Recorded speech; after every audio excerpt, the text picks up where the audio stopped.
So Sparking Zero added a new mode to the game that it desperately needed. And by new mode, I mean it took one from BT3 almost exactly. So we're back to copying BT3 for game ideas once more, but it does have some changes. In a free update, no less. And while I could go into a whole breakdown of how this mode works and everything, I just couldn't get into it at all. I played enough to unlock the first 40 stages to see if it would offer more, but it didn't.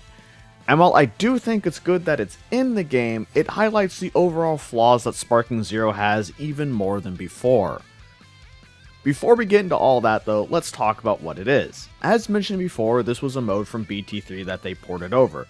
The first two missions are even the same as the ones from BT3. I didn't check the whole list and there are probably more, but whatever. And you just fight in various little challenges. 100 of them in fact, and that's pretty much it. You select some characters and go fight. Simple, but simple can be good. As I mentioned, this has some problems that kept me from wanting to do them though. The first one is an actual change from the BT3 version that was a good idea.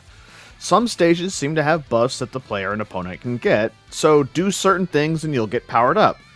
Good idea. However, the problem is the game doesn't tell you how to get them, what they do, or even that they exist at all.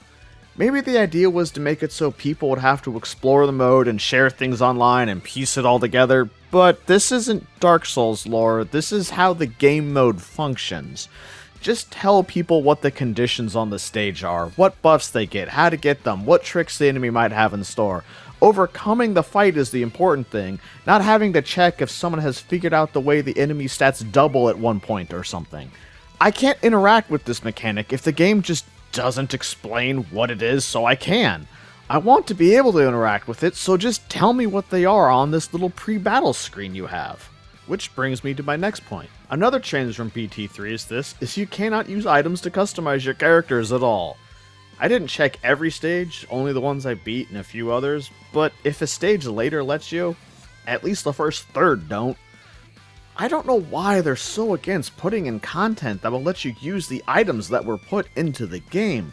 Versus in tournaments being basically useless once you clear them once with how pathetic the rewards become, are the only places you can use them.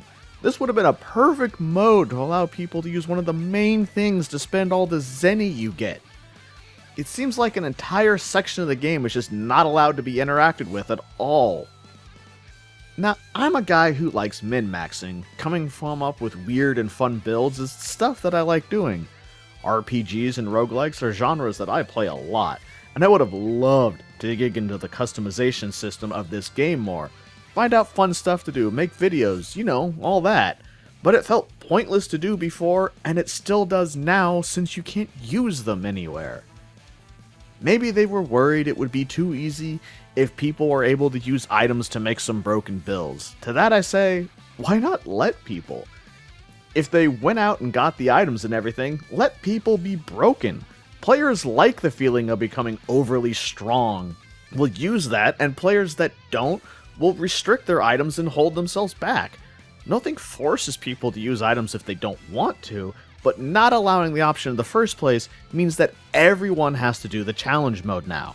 If the challenge is an important part of this mode, you could easily put some restrictions on item usage easily enough. Pull a Raging Blast 2 and have items start to increase a character's DP limit, then lower that limit on hard fights. Or you could follow the tried and true rule of D&D. If the players can do it, the DM can do it as well.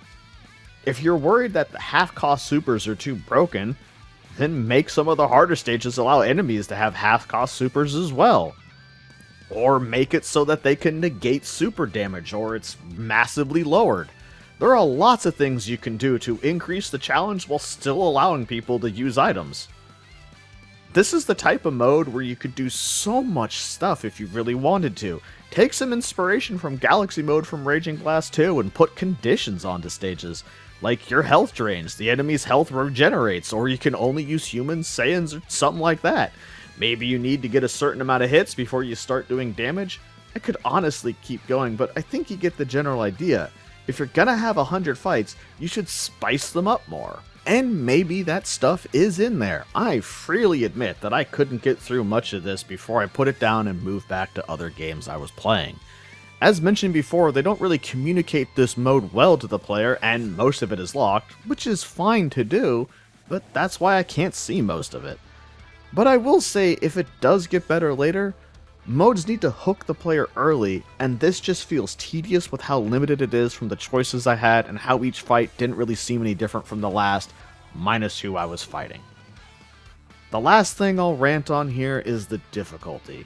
I haven't played this game in a bit, and I was never that great at it, but there are 100 missions. Shouldn't the first 20 be easy? Or if this is easy, the last ones must be ridiculous.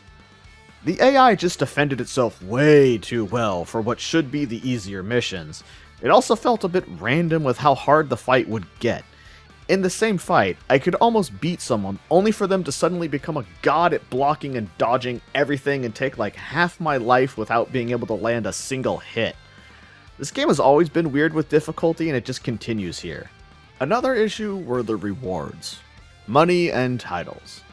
I guess giving out items wouldn't make any sense due to not being able to use them anywhere, but it does feel a bit unrewarding to just get money. And that really highlights the problem with Sparking Zero. You can add in a new mode, but what will the player get out of playing it? I mean, yes, beating something to show you can beat it certainly is something I have done with games before, so there's that. But this is also the type of game where you should be rewarded for clearing something. As far as I know, there are no items or outfits to get from beating stages here, so it would be for love of the game that you get for beating them. And if you already put it down because I'd had no content before, then this probably won't bring you back. This turned way more into a rant than I intended, but I needed to get that off my chest. As I said before, this being in the game is overall good, but it does have problems. Seeing this has made me think about using money to unlock things, or at least everything, was a bigger issue than I originally thought. It means every mode will just give money, which won't feel rewarding. And I know this was pretty negative for getting what was a free update that added a whole game mode, but if I didn't like it, then I didn't like it. The game keeps coming so close with everything it does, so I'm hoping the next DLC coming out will help fix things and move things in a better direction.